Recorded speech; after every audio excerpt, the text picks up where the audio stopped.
الذي أرسل إلى كافة الناس بشيرا ونذيرا وداعيا إلى الله بإذنه وسراجا منيرا صلى الله عليه وعلى آله وسلم تسليما كثيرا كثيرا أما بعد فقد قال الله تعالى في كتابه العظيم وفرقانه الحميد أعوذ بالله من الشيطان الرجيم بسم الله الرحمن الرحيم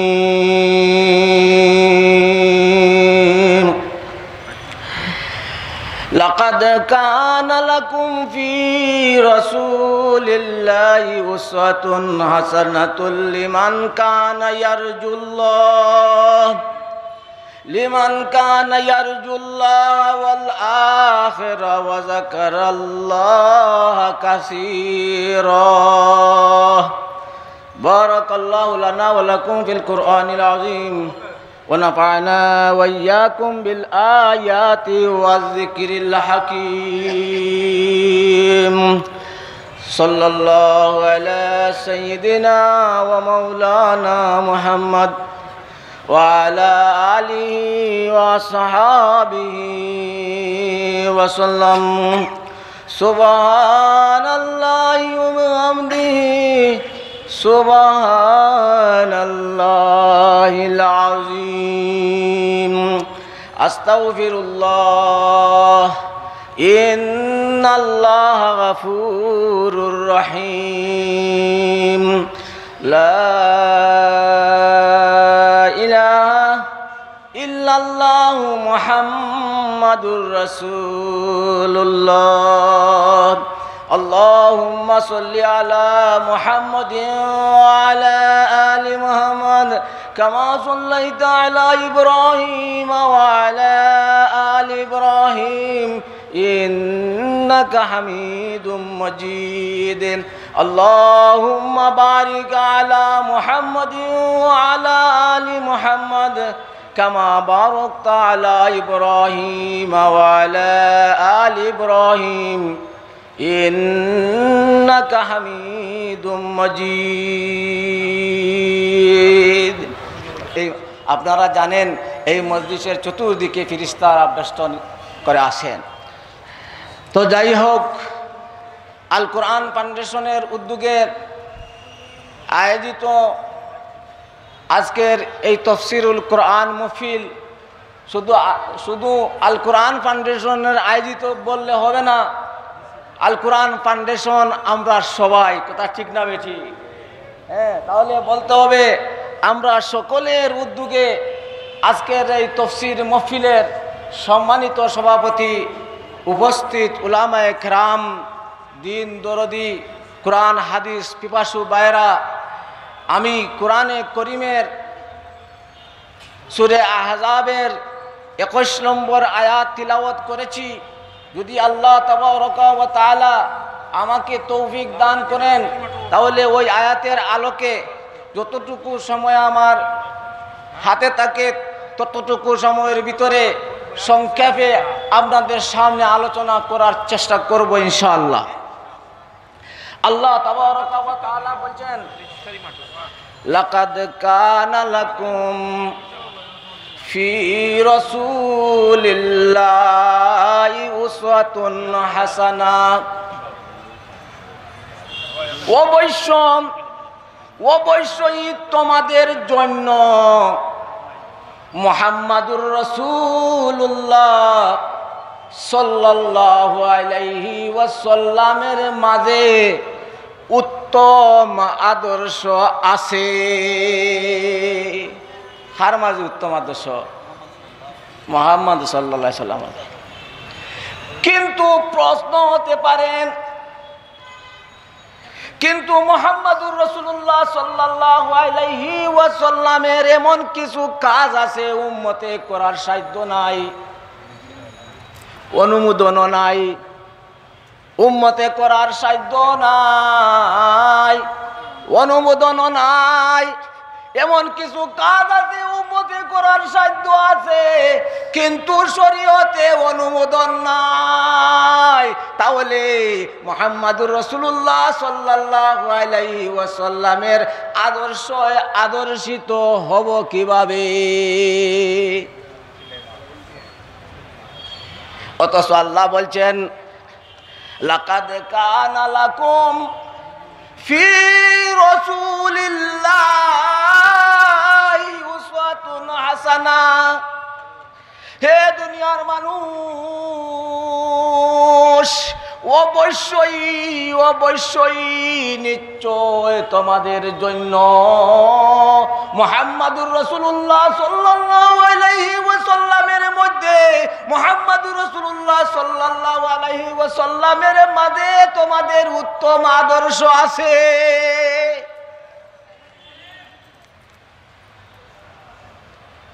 কিন্তু মুহাম্মদ সাল্লাল্লাহু আলাইহি সাল্লামের মাঝে এমন কিছু কাজ, যে সমস্ত কাজ উম্মতে করার সাধ্য নাই, শরীয়তেও অনুমোদন নাই, এমন কিছু কাজ উম্মতে করার সাধ্য আছে, কিন্তু শরীয়তে অনুমোদন নাই।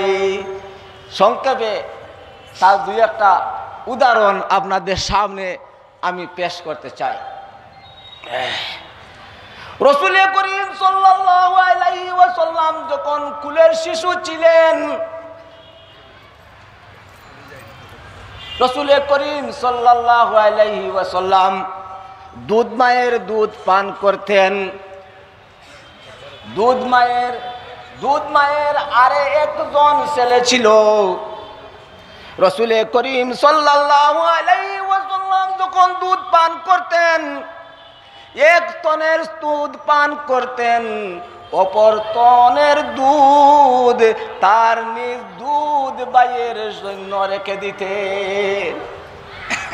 মুহাম্মাদুর রাসূলুল্লাহ সাল্লাল্লাহু আলাইহি ওয়াসাল্লাম যখন শিশু ছিলেন, তখনও তিনি উলঙ্গ ছিলেন না, উলঙ্গ হইতেন না। এটা নবীর কাজ না নবীর কাজ নয়? হ্যাঁ, এই কাজ উম্মতে করার সাধ্য নাই, শরীয়তে অনুমোদন নাই। আরেকটা উদাহরণ হলো, রাসূল করিম সাল্লাল্লাহু আলাইহি ওয়াসাল্লাম 9 জন বিবি একত্রে রেখেছিলেন। কয়জন? হ্যাঁ, 9 জন। 9 জন বিবি রাসূল করিম সাল্লাল্লাহু আলাইহি ওয়াসাল্লাম একত্রে রেখেছিলেন। অথচ যে বিধান মুহাম্মাদুর রাসূলুল্লাহ সাল্লাল্লাহু আলাইহি ওয়াসাল্লামের উপর অর্পণ করা হলো, ওই বিধানে বলা হয়েছে, ফানকিহু মা তাবা লাকুম মিনান নিসাই মাসনা ওয়া সুলাসা ওয়া রুবা। 4 জন। মুহাম্মাদুর রাসূলুল্লাহ সাল্লাল্লাহু আলাইহি ওয়াসাল্লামের উপর যে বিধান নাযিল করা হলো, ওই বিধানের মধ্যে আল্লাহ বলেছেন 1 জন, 2 জন, 3 জন, 4 জন, 1 জন পুরুষ 4 জন বিবি রাখার অধিকার পায়। তাহলে মুহাম্মাদুর রাসূলুল্লাহ সাল্লাল্লাহু আলাইহি ওয়াসাল্লামকে 9 জন বিবি রাখার পারমিশন আল্লাহ দিলেন কিভাবে? আমার কথা বুঝলেন? 9 জন বিবি রাখার পারমিশন আল্লাহ দিলেন কিভাবে? হাদিস শরীফের মধ্যে আছে, রাসূল করিম সাল্লাল্লাহু আলাইহি ওয়াসাল্লামের বডির মধ্যে, রাসূল করিম সাল্লাল্লাহু আলাইহি ওয়াসাল্লামের শরীরের মধ্যে 4000 বাদুর পুরুষের শক্তি ছিল। সুবহানাল্লাহ। 6000 রাসূল করিম সাল্লাল্লাহু আলাইহি ওয়াসাল্লামের বডির মধ্যে 4000 বাহাদুর পুরুষের শক্তি ছিল।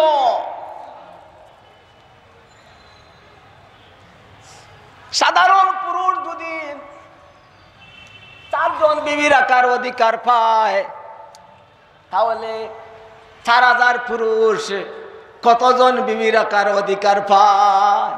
কতজন?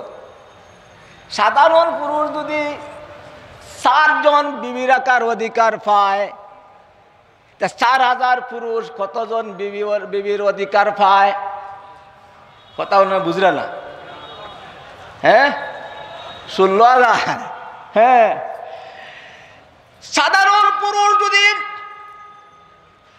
4 জন বিবি রাখার অধিকার পায়, তাহলে 4000 পুরুষ 16,000 বিবি রাখার অধিকার পায়। মুহাম্মদুর রাসূলুল্লাহ সাল্লাল্লাহু আলাইহি ওয়াসাল্লামের 16,000 বিবি রাখার পারমিশন ছিল, 4 তো আছেই। এটা নবীদের জন্য, এটা নবীদের জন্য, এটা বুঝার ব্যাপার। সম্মানিত মুসল্লিয়ানে কেরাম, আমি ওয়াইজ না, আমাকে আদেশ করা হয়েছে আপনাদের সামনে কিছু সময় কাটানোর জন্য। চন্দ্রটা এখন কত কত উপরে আছে? চন্দ্র, চাঁদ, হ্যাঁ, বর্তমান বৈজ্ঞানিকরা বলছেন 2,40,000 মাইল উপরে চন্দ্র আছে।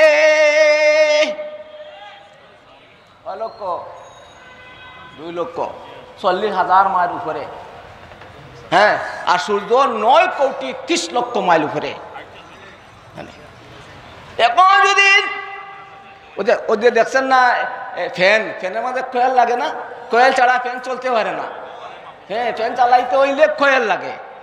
হ্যাঁ, তো বর্তমান বৈজ্ঞানিকরা বলছেন ওখান থেকে যদি একটা তার নিয়ে চন্দ্রের মধ্যে যাওয়া হয়, আর চন্দ্র থেকে যদি আবার ফিরত এখানে এসে এখানে জোড়া দেওয়া হয়, যতটুকু তার ব্যবহার হবে অতটুকু তার আল্লাহ তাবারকা ওয়া তাআলা মানুষের ব্রেইনের মধ্যে ব্যবহার করেছে ভালো মন্দ বোঝার জন্য। কুরআন হাদিস আরো বলেন, কুরআন হাদিস আরো বলে 5000 কিলোমিটার লম্বা তার, 5000 কিলোমিটার লম্বা তার আল্লাহ তাবারকা ওয়া তাআলা মানুষের ব্রেইনে ব্যবহার করেছেন মানুষের ভালো মন্দ বোঝার জন্য।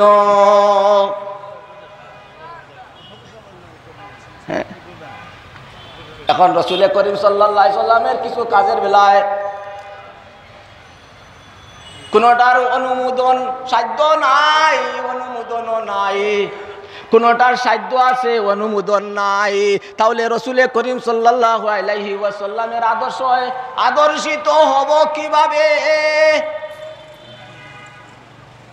মুসলিম শরীফের বর্ণনায় জানা যায়, মুসলিম শরীফের এক বর্ণনায় জানা যায় রাসূল করিম সাল্লাল্লাহু আলাইহি ওয়াসাল্লাম প্রত্যেক সপ্তাহের সোমবারে রোজা রাখতেন। সোমবারে কি করতেন? প্রত্যেক সপ্তাহের সোমবারে রোজা রাখতেন। তো সাহাবায়ে কিরাম জিজ্ঞাসা করলেন, ইয়া রাসূলুল্লাহ, ইয়া হাবিবাল্লাহ, আপনি প্রত্যেক সপ্তাহের সোমবারে রোজা রাখেন কেন? তার কারণ কি? রাসূল করিম সাল্লাল্লাহু আলাইহি ওয়াসাল্লাম বলেছেন, হে আমার সাথী বন্ধুরা ও আমার সাহাবায়ে কেরাম, 3 কারণে। কয় কারণে? 3 কারণে। একটা কারণ হলো সর্বপ্রথম যেদিন ওহী নাজিল হয়, সর্বপ্রথম যেদিন ওহী নাজিল হয় এই দিনটা ছিল সোমবার। আমি মুহাম্মদুর রাসূলুল্লাহ সাল্লাল্লাহু আলাইহি ওয়াসাল্লামের জন্ম সোমবার। আমি পৃথিবীর এসেছি মা বাবার মাধ্যমে। এই তিন কারণে আমি শুকরিয়াতান আল্লাহর শুকরিয়া আদায় করি নফল রোজার মাধ্যমে। এর জন্য প্রতি সপ্তাহের সোমবারে আমি মুহাম্মদুর রাসূলুল্লাহ সাল্লাল্লাহু আলাইহি ওয়াসাল্লাম রোজা রাখি। কথাটা বুঝলেন? এখন রাসূল করিম সাল্লাল্লাহু আলাইহি ওয়াসাল্লামের জন্মের ব্যাপারে যদি সবর নিয়তে কেউ কিছু করতে হয় তো কিতা করা লাগবে? হ্যাঁ, রাসূল করিম সাল্লাল্লাহু আলাইহি ওয়াসাল্লামের জন্মের উদ্দেশ্যে যদি সবর নিয়তে কেউ কিছু করতে হয় তাহলে রোজা না ঈদে মিলাদুন নবী কিতা হয়? হ্যাঁ, রোজা রোজা। হ্যাঁ, কারণ রোজা রাখা উম্মতের সাধ্য আছে, উম্মতে রাখতে পারে, শরীয়তেও অনুমোদন আছে। রাসূল করিম সাল্লাল্লাহু আলাইহি সাল্লামের সকল কাজ অনুকরণ করতে হবে, অনুসরণ করতে হবে তা না।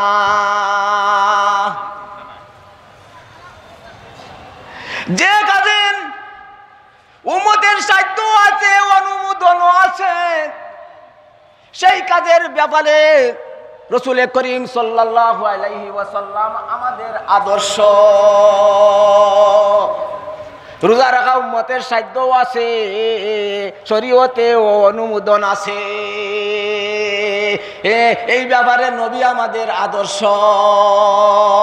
যে ব্যাপারে সাধ্য নাই, অনুমোদন নাই, সাধ্য আছে অনুমোদন নাই, একজন পুরুষ 9 জন বিবি রাখার সাধ্য আছে কিন্তু শরীয়তে অনুমোদন নাই, এই ব্যাপারে নয়। এই 2 শর্ত যেখানে পাওয়া যাবে রাসূলের কাছে এই 2 শর্ত জায়গায় পাওয়া যাবে।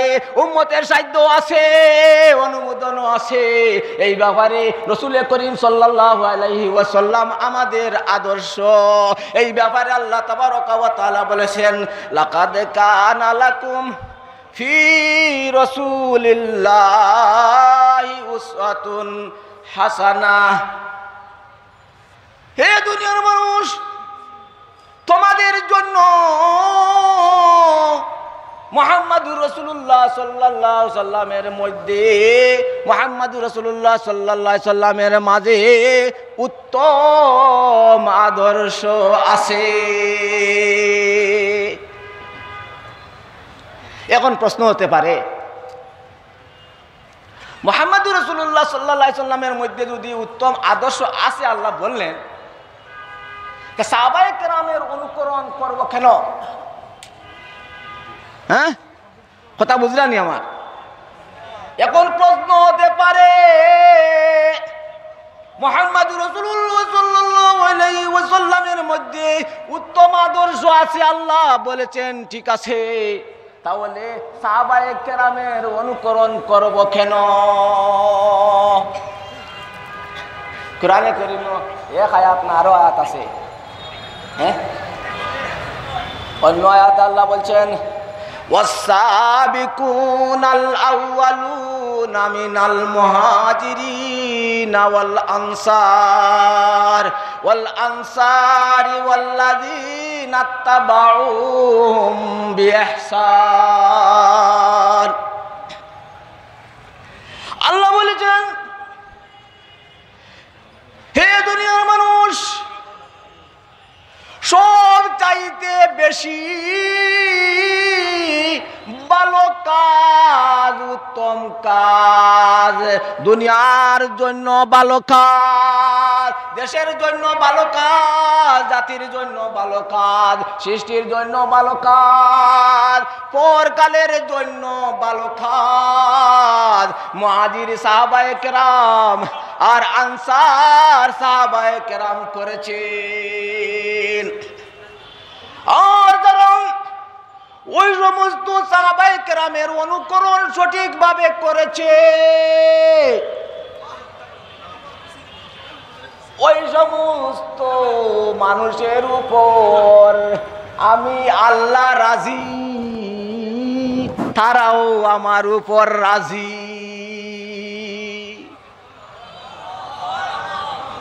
এখানে সাহাবায়ে কেরামের অনুকরণের কথা বলা হয় না, যে সাহাবায়ে কেরামের অনুকরণ যারা করছে সঠিকভাবে, তাদের উপর আমি আল্লাহ রাজি, হ্যাঁ, তারাও আমার উপর রাজি।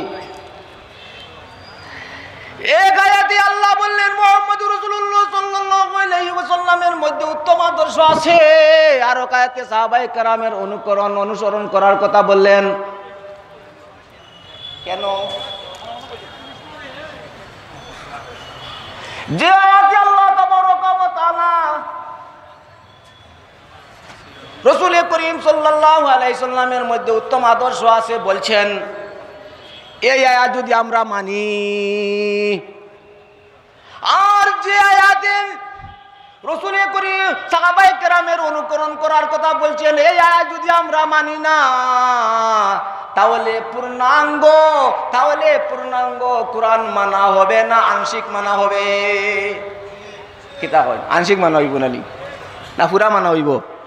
যে আয়াত রাসূল করিম সাল্লাল্লাহু আলাইহি সাল্লামের উত্তম আদর্শ কথা বলা হয়েছে, ওই আয়াত যদি আমরা মানি, আর যে আয়াতে সাহাবায়ে কেরামের অনুকরণ করার কথা বলা হয়েছে, সেই আয়াত যদি আমরা মানি না, তাহলে কোরআনে করিম পুরা মানা হবে না আংশিক মানা হবে? আংশিক মানা হবে। কোন ক্ষেত্রে আংশিক মানা, কোন ক্ষেত্রে আংশিক মানা মানাই নয়, এটা মানা হতে পারে না। এই ব্যাপারে আল্লাহ কি বলছেন অন্য আয়াতে? আল্লাহ বলছেন, যে সমস্ত মানুষ কোরআনের এক অংশ মানে আরেক অংশ মানে না, এক সূরা মানে আরেক সূরা মানে না, এক আয়াত মানে আরেক আয়াত মানে না, ওদেরকে আমি আল্লাহ কঠিন শাস্তি দিব। দুনিয়ার জীবনে তাদেরকে লাঞ্ছনা বঞ্চনা দিব, যারা কোরআনে করিমের এক আয়াত মানে আরেক আয়াত মানে না।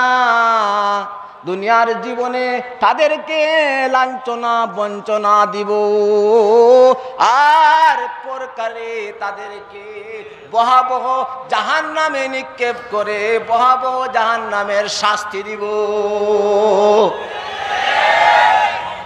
আমাদের সমাজে একদল মানুষ আছে না নাই, সাহাবায়ে কেরামকে সত্যের মাপকাঠি মানে না। হ্যাঁ, তাহলে ইয়াত তারা মানে না। হ্যাঁ, আরে ইয়াত দুদিন তারা মানে না, ওরা কারা? আমার তো বুঝরা। হ্যাঁ, আমি বেশি কইতাম চাইতাম না, আমার জ্ঞানও নাই, সময় হাঁটাইতাম। ধন্যবাদ। হ্যাঁ, এখন রাসূল করিম সাল্লাল্লাহু আলাইহি সাল্লামের আদর্শ মানবে কারা? কারা মানব রাসূল করিম সাল্লাল্লাহু আলাইহি ওয়াসাল্লামের আদর্শ? ওই আয়াতের দ্বিতীয় অংশে বলছেন, ওই আয়াতের দ্বিতীয় অংশে আল্লাহ বলছেন, লিমান কানা ইয়ারজুল্লাহ ওয়াল ইয়াউমাল আখিরা ওয়া যাকারাল্লাহা কাসীরা।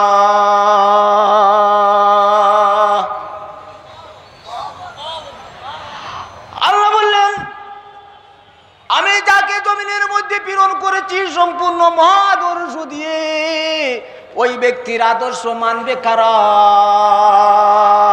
লিমান কানা ইয়ারজুল্লাহ ওয়াল ইয়াউমাল আখিরা ওয়া যাকারাল্লাহা কাসীরা।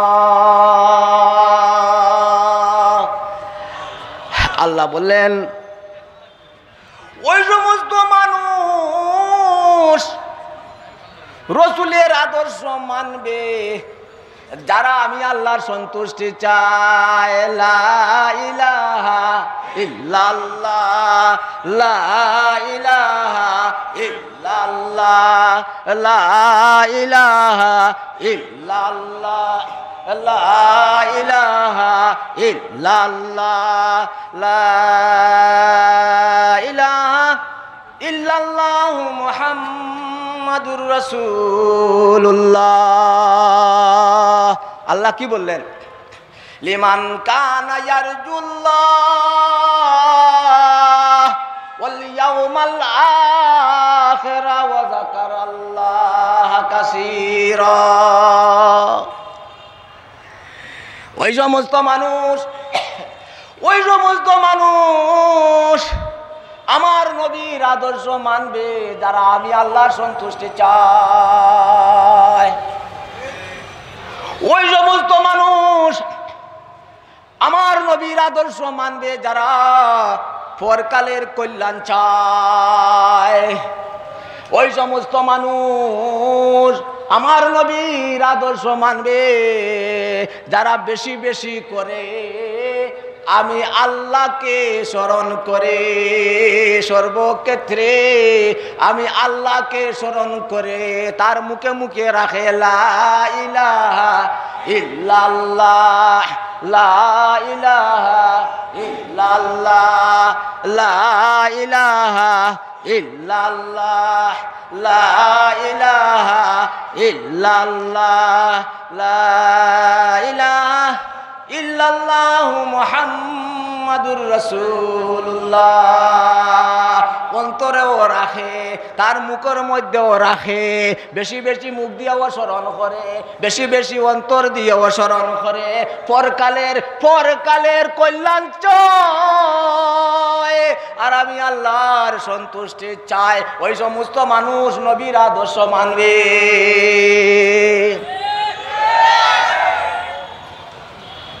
এখন মানবেন না খারা? হ্যাঁ, মুমিনের গুণ তিনটা আল্লাহ বয়ান করছেন। একটা হইল লিমান কানা ইয়ারজুল্লাহ, যারা আমার সন্তুষ্টি চায়, ওয়াল ইয়াউমাল আখিরা, যারা পরকালের কল্যাণ চায়, ওয়া যাকারাল্লাহ কাসীরা, যারা বেশি বেশি করিয়া আমারে স্মরণ করে আর অন্তর দিয়া আর মুখ দিয়া বলে লা ইলাহা ইল্লাল্লাহ, লা ইলাহা ইল্লাল্লাহ, লা ইলাহা ইল্লাল্লাহু মুহাম্মাদুর রাসূলুল্লাহ। এরা মানবে। কারা মানবে? যারা আল্লাহর সন্তুষ্টি চায়, পরকালের কল্যাণ চায় আর বেশি বেশি করিয়া আল্লাহকে স্মরণ করে। ওই গুণ যে মুমিনের মধ্যে আছে, যে মুসলিমের মধ্যে আছে, ওই মুসলিম রাসূলের আদর্শ মানবে। তা মানবে না কারা? যাদের মধ্যে যারা আল্লাহর সন্তুষ্টি চায় না, যারা আল্লাহর সন্তুষ্টি চায় না, যারা পরকালের কল্যাণ চায় না, যারা আল্লাহকে বেশি বেশি করে স্মরণ করে না, তারা মানবে না। যদি ও মানে তাহলে দুকাবাজি করে। আছেন না নাই? হ্যাঁ, আল্লাহর সন্তুষ্টির লাগে করে না, করেও যদি দুকাবাজি করে। মুসলিম না মুসলিম পরিচয় দে, মুসলিম সমাজে মুসলিম পরিচয় দে আর মুসলিমকে ঢুকা দে আল্লাহ। এই ব্যাপারে অন্য আয়াতে আল্লাহ বলছেন ইউখাদিউনাল্লাহ ওয়াল্লাযীনা আমানু, এরা মুনাফিক, এরা আমি আল্লাহকে ধোঁকা দে, এরা আমি আল্লাহর সাথে ধোঁকাবাজি করে আর প্রকাশ্যে প্রকৃত মুমিন আর মুসলমানকে ধোঁকা দে। ওমা হুম বিমুমিনিন, ইতা মুমিনু নয়। আমার কথা নেই। ওই সমস্ত মুনাফিক, ওই সমস্ত মুনাফিক যারা আল্লাহর সন্তুষ্টি চায়, যারা পরকালের কল্যাণ চায়, যারা বেশি বেশি করে আল্লাহকে স্মরণ করে, আল্লাহ রসুলের আদর্শ প্রকৃতভাবে মানে, ওই সমস্ত মুনাফিক, ওই সমস্ত নবীওয়ালা মানুষকে তারা ফান্ডামেন্টালিস্ট বলে। ফান্ডামেন্টালিস্টের ইতিহাস জানি আমরা, হ্যাঁ আমার কইবার সময় নাই, আমার সিগনাল দেওয়া হয়ে গেছে, নজরুদ্দিন কাসিম মিসা বাচ্চা, আর এমনি তো ওয়াইজ মানুষ। আর হ্যাঁ এখন ফান্ডামেন্টালিস্ট খারাপ হয়, এইটা মুসলমানের সমাজে নয়, এইটা আবিষ্কার হয়েছে ইউরোপে।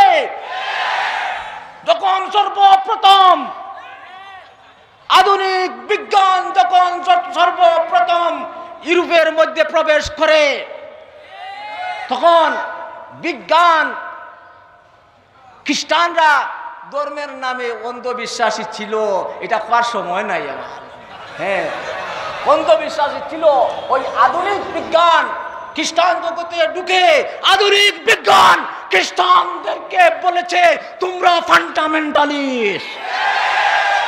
খ্রিস্টানের বসে মুসলমান নয়।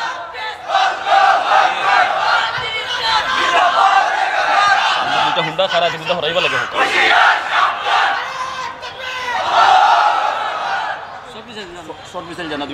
ও সামনে দুইটা হুন্ডার আছে, ওগুলা সরাইলে চট মিসাইল যার না।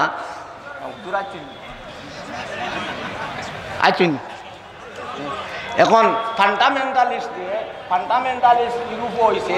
আর বিজ্ঞানের সংজ্ঞা এখনো বিজ্ঞানের সংজ্ঞা বিজ্ঞানে দিতে পারে নাই পূর্ণাঙ্গভাবে। বিজ্ঞান বলছে বিশেষ এক জ্ঞানের নাম বিজ্ঞান, কিন্তু আজ থেকে ১,৫০০ বছর আগে ইসলাম বিজ্ঞানের পূর্ণাঙ্গ সংজ্ঞা দিয়েছে। ইসলামী বিজ্ঞান বলে আল্লাহ তাবারক ওয়া তাআলা যা কিছু সৃষ্টি করেছেন, সমস্ত সৃষ্টির বাস্তব অবস্থা এবং প্রত্যেকটা সৃষ্টির গুণাবলী জানার নাম এবং বোঝার নাম বিজ্ঞান। আর আধুনিক বিজ্ঞানের বিশেষ এক জ্ঞানের নাম বিজ্ঞান। হ্যাঁ, এই কিতাবের নাম হইল আল মাইজুবি। ইসলামী বিজ্ঞান ইসলাম আবিষ্কার করছে। ইসলামে বিজ্ঞান অস্বীকার করে না, খ্রিস্টানরা বিজ্ঞান অস্বীকার করছে। আর বিজ্ঞানে খ্রিস্টানরা কইছে তোমরা ফান্ডামেন্টালিস্ট। হ্যাঁ, আধুনিক বিজ্ঞানের সাথে ইসলামের বিজ্ঞানের মিল আছে, এই কথাটা হওয়ার আমার সময় নাই। আল্লাহ তাআলা যিনি আমাকে অন্য সময় আমাদের তৌফিক দান করেন, আর আপনারা মুখামুখি হই ইনশাআল্লাহ ফান্ডামেন্টালিস্টের ইতিহাস আমরা তো সামনে তুলিয়া ধরার চেষ্টা করবো।